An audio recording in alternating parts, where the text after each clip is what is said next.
I didn't say a word. She sat across from me, her eyes cold and unyielding, as though she had already made up her mind about everything. Vanessa Claymore, our new CEO, stepped into the room and immediately dropped the bomb, a 40% cut to base salaries, along with a complete overhaul of the commission structure. I listened to her, but I didn't feel the shock or anger I thought I would. I simply nodded, glanced at the paperwork she slid toward me, then stood up.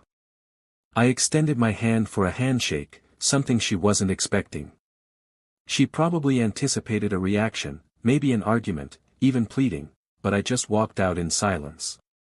Some moments in life make you realize you're standing at a crossroads, and today felt like one of those moments. I didn't rush out of the office right away. Instead, I turned back to my desk. The walls that had witnessed a third of my life, the place where I built this department from the ground up. I sat down and began to pack. Papers, reports, photos of my family, all remnants of the time I had spent here.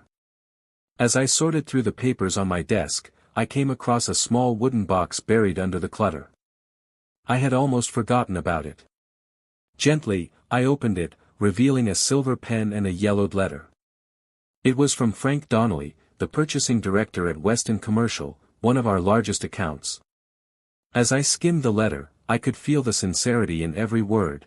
Thank you for always being there when I needed you. Our company has been through some tough times, but you've helped me not just with business, but during the hardest personal moments. I paused. I stared at the pen, a symbol of trust, consistency, and all those years of building relationships. Did Vanessa understand any of this? Did she realize that business wasn't just about numbers and ever-changing strategies? It was about the people, the relationships we had nurtured over the years. I closed the box and looked out the window. A question lingered in my mind: would these relationships survive, or would they be lost to the cold, calculated strategies of Vanessa's new vision? I sat in the silence of my office for a moment longer, feeling the weight of everything I'd worked for slipping through my fingers. The numbers, the long hours, the countless trips and meetings, they all seemed like they were worth nothing now. Vanessa's words echoed in my head: your package is outdated. It was as if all those years of building something meaningful, something real, had been erased in one cold, corporate decision. I began packing slowly, methodically, trying to keep my emotions in check. The framed photos of my daughters at their college graduations. The pen set from a client who had become a friend. An old sales award, a reminder of the team I had built from the ground up. Each item, each memento, felt heavier than the last. But I wasn't angry. Not yet, anyway. What I felt was a quiet acceptance. As I finished placing the last of my personal belongings into a cardboard box, there was a knock at the door. It was Thomas Riley, the CFO, and my oldest friend at the company. He stood in the doorway, his face tight with concern. "Mike, you okay?" he asked, his voice low, almost as if he was afraid I might snap. I gave him a small smile, though it didn't reach my eyes. "Yeah, I'm fine. Just, moving on." Thomas stepped into the office and shut the door behind him. "You sure about this? You've given everything to this place." "I know," I replied, glancing around one last time. "But sometimes, when you give everything, it's still not enough." He didn't say anything at first, just nodded slowly. I could see the worry in his eyes, but also the understanding. We had both seen this coming, in some form. It didn't make it easier, but it made it inevitable. As I walked past him on my way out, I could feel the weight of the years we'd spent building this company, this department, together.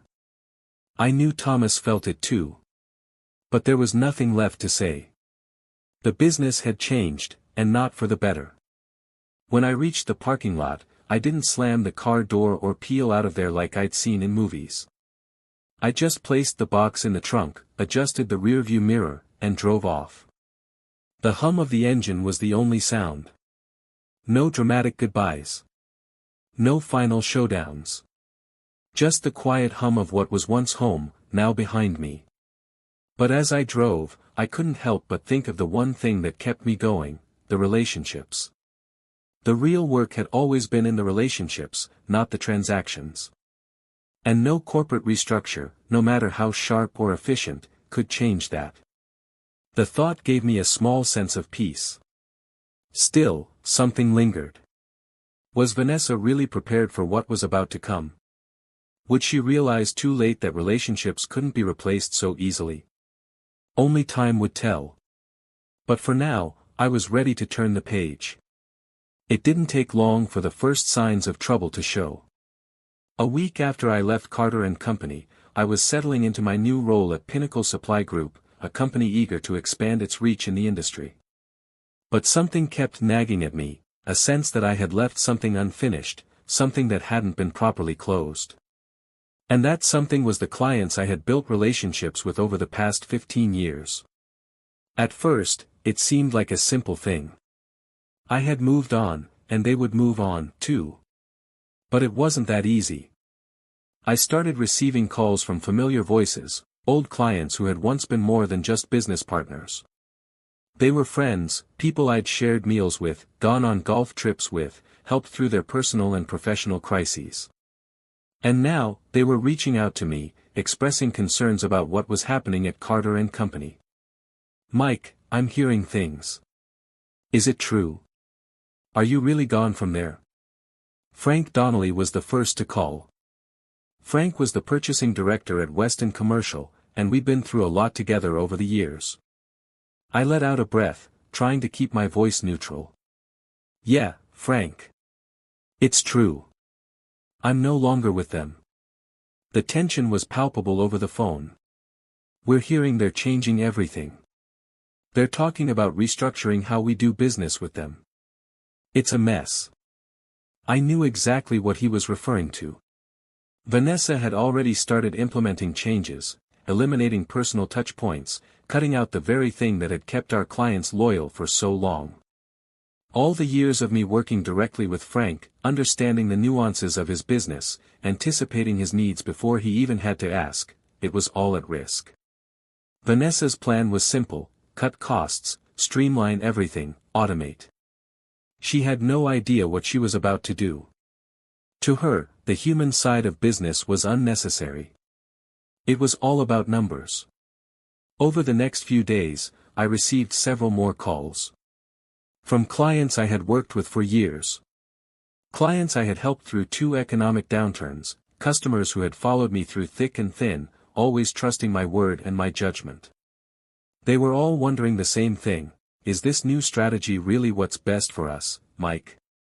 I sat down one evening, looking over the growing list of messages and emails from clients who wanted my insight, my advice on what was going on at Carter & Company.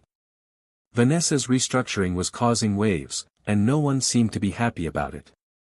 But what struck me the most was how quickly they reached out to me. They didn't care about Carter & Company. They cared about me, the person they had trusted, the person who had always been there for them, not just as a salesman, but as someone who genuinely understood their business. That's when it hit me. The numbers, the revenue, the big deals, those were important, sure. But they weren't what made me valuable. It was the relationships I had built over the years. The trust one had earned. That was the real asset. I picked up the phone and called Thomas, the CFO who had been my confidant for years. "Thomas, are you seeing what's happening?" I asked. "I don't need to tell you," he replied, his voice heavy. "You already know. Vanessa's burning bridges. She doesn't see it, but I can see it. They're losing clients, Mike. Big ones." That was all I needed to hear.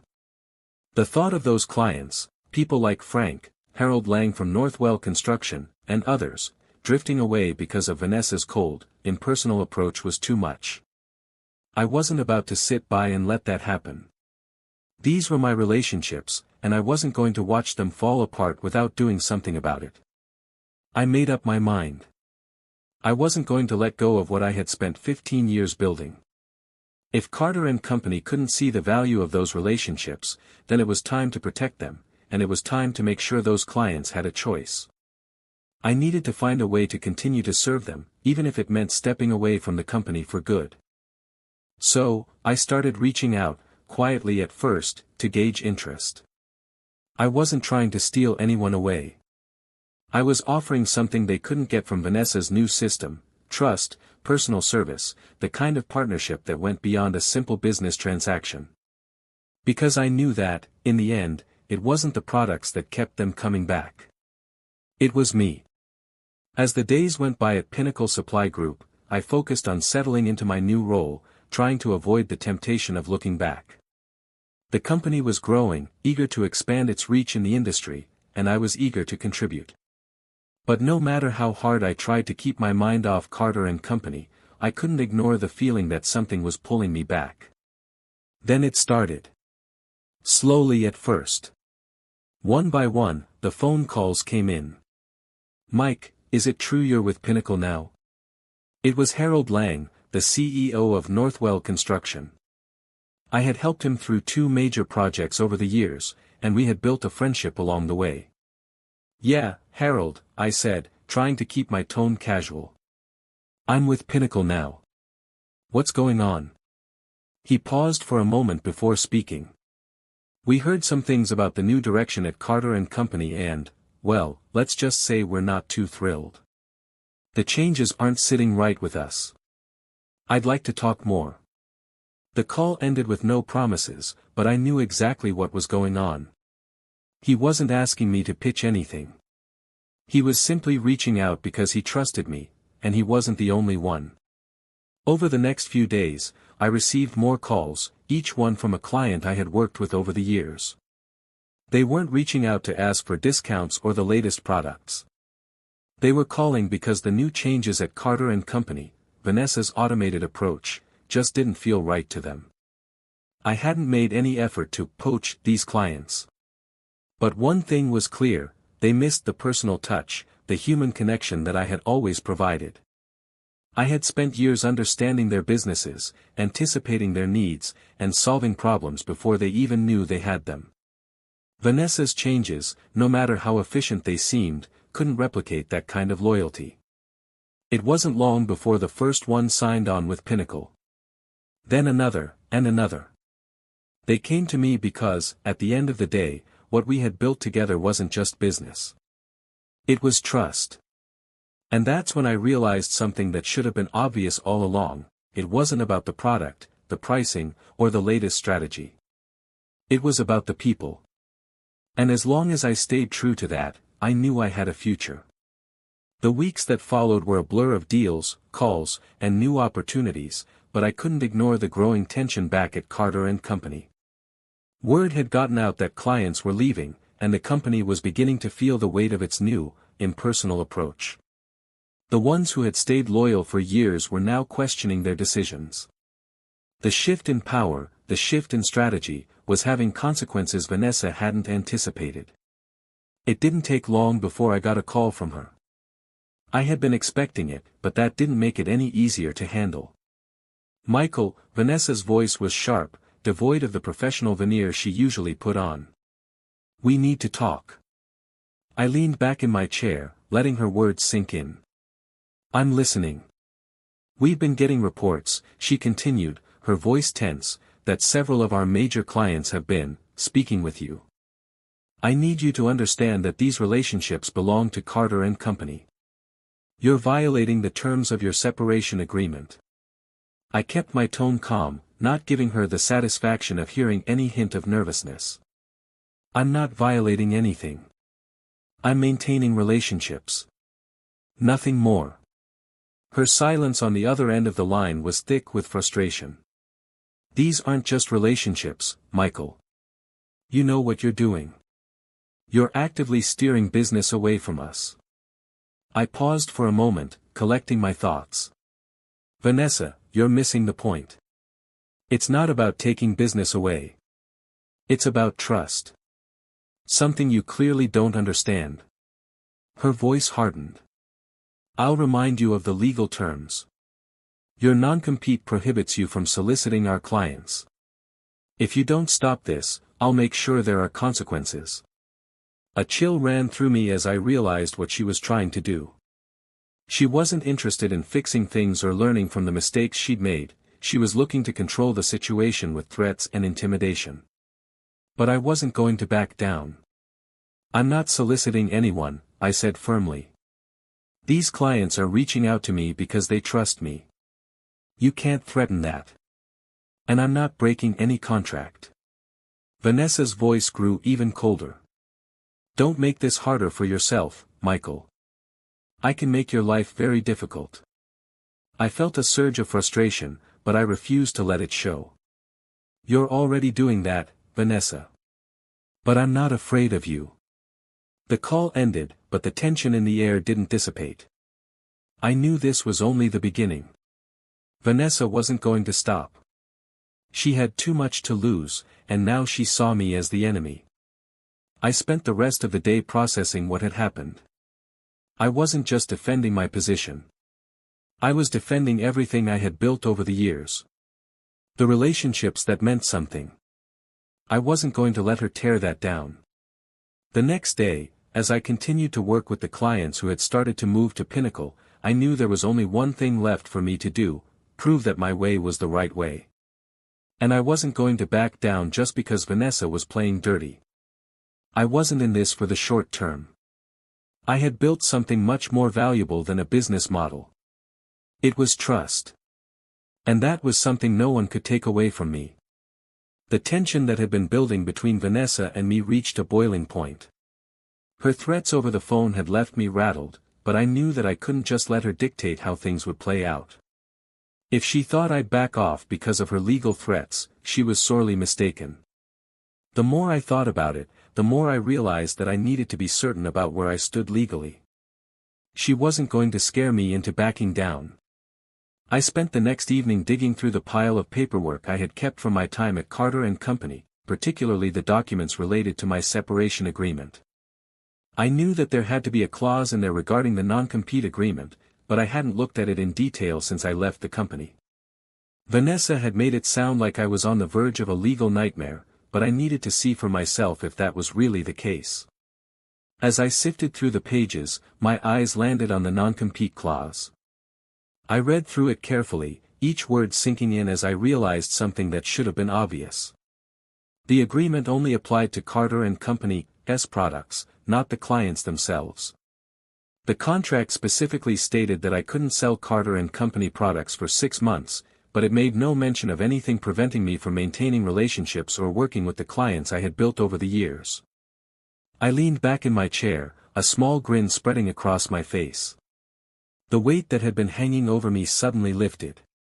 Vanessa had been playing a dangerous game, assuming that she could control the narrative, assuming she could intimidate me into compliance. She had overlooked the very details that would have protected her interests, and in doing so, she had exposed a huge flaw in her strategy.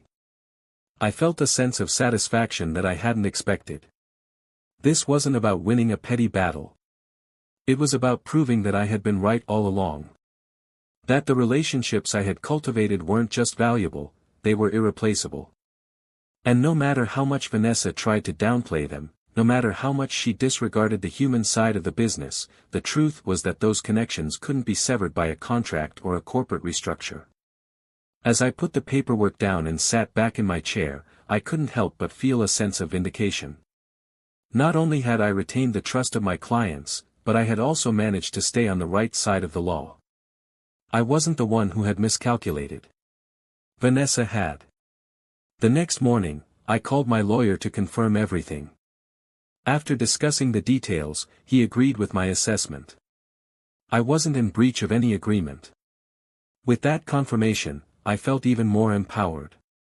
I had proven to myself, to my clients, and to Vanessa that my approach, built on trust, relationships, and understanding, was the right one. I didn't need to fight dirty to succeed.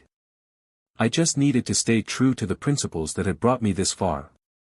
And now, with the legal clarity in my corner, I was ready to continue doing what I did best, building lasting relationships and creating value the right way. Vanessa's strategy was crumbling, and it was only a matter of time before she realized just how big a mistake she had made. But for now, I had the upper hand. And I was determined to make sure my clients knew it, too. With the legal clarity in hand and Vanessa's threat fading into the background, I focused on what mattered most, my clients and the team I was now building at Pinnacle. It didn't take long for my decision to hold firm to my values to pay off. As the weeks passed, I saw the ripple effect of the trust one had nurtured over the years. Clients I had worked with for over a decade continued to reach out, not just because I had the best deals or the best products, but because they knew I was someone who would always have their back. At Pinnacle, I had a team of young, motivated professionals. They were eager to learn, full of energy, and most importantly, they understood the importance of relationships. It felt like a new beginning for all of us. We weren't just pushing products, we were solving problems, understanding client needs, and building partnerships. Slowly but surely, our division began to thrive. The results spoke for themselves. Within 6 months, we were exceeding targets and hitting milestones that I hadn't even dared to dream about when I first started. But it wasn't the numbers that made me proud. It was watching my team develop into a group of professionals who saw the value of genuine connections, not just business transactions. They took pride in the fact that our success came from understanding our clients, not from pushing the latest marketing gimmicks or squeezing margins for a quick buck. Then, one afternoon, I received an unexpected email. It was from Gabriella, one of the former team members at Carter & Company, the one who had sided with Vanessa. She had written me to ask about job openings at Pinnacle. I didn't reply immediately. I could feel the irony in the air. Vanessa's approach was collapsing, and now Gabriella was asking for a second chance, realizing the value of what we had built together. In that moment, I realized that the greatest lesson wasn't just about success or even about proving someone wrong. It was about staying true to what you believe in, even when it feels like the world is pushing you in the opposite direction. I had been underestimated, written off as outdated, and pushed aside. But in the end, I had shown that the heart of business, and of life, isn't in cold calculations or impersonal decisions. It's in the relationships you build, the trust you earn, and the people who choose to stand by you.